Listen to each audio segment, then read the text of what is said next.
Magniy. Kechqurun qabul qilinadi, mushaklarni bo'shashtiradi va uxlashga yordam beradi.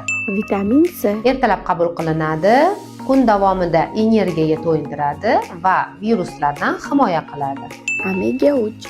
Ertalab qabul qilinsa, yurak va miya uchun kun davomida ozuqa manbai hisoblanadi. Vitamin D. Ertalab qabul qilinadi, soat 10 gacha u immunitetni yaxshilaydi va suyak sistemasini tiklaydi. Sink. Kechqurun qabul qilinadi, organizmni yoshartiradi va immun tanqisligini oldini oladi.